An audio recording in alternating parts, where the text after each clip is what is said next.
नमस्कार मंडळी, स्टार प्रवाह वाहिनीवरील ठरलं तर मग ही मालिका प्रेक्षकांची आवडती मालिका आहे।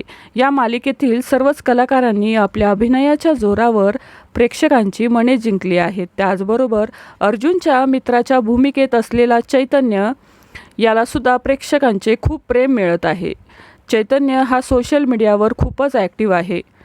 चैतन्यने त्याच्या सोशल मीडिया अकाउंटवर एक फोटो शेअर केला आहे आणि या फोटोवर कॅप्शन दिलं आहे की बॉन्ड एक चांगलं नातं आमच्याकडे आहे। अनेकांनी हा फोटो पाहून म्हटलंय की ही चैतन्याची होणारी पत्नी आहे।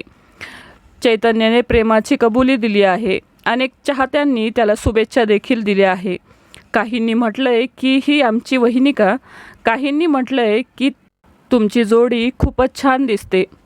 त्याचमुळे चाहत्यांचा झालेला गैरसमज पाहून चैतन्यने एक खुलासा केला आहे। ही माझी गर्लफ्रेंड आहे की नाही हे विचारण्यासाठी प्लीज मला मेसेज करू नका। ही प्री वेडिंग शूट देखील नाही आहे, असा खुलासा त्याने केला आहे। चैतन्य म्हणाला, मी एवढा भाग्यवान देखील नाही आहे। तरी देखील त्याची ही पोस्ट पाहून अनेक चाहत्यांनी त्याला मेसेज केले। त्याला पोस्टवर पुन्हा कमेंट करत स्पष्टीकरण द्यावं लागलं आहे की मला यातून एकच गोष्ट सांगायची होती की ही जागा खूपच चांगली आहे। तरी देखील त्याच्या चाहत्यांनी या फोटोवर शुभेच्छांचा वर्षाव केला आहे। मालिका विश्वातील अशाच नवनवीन अपडेटसाठी आपल्या चॅनलला नक्की सबस्क्राईब करा। धन्यवाद।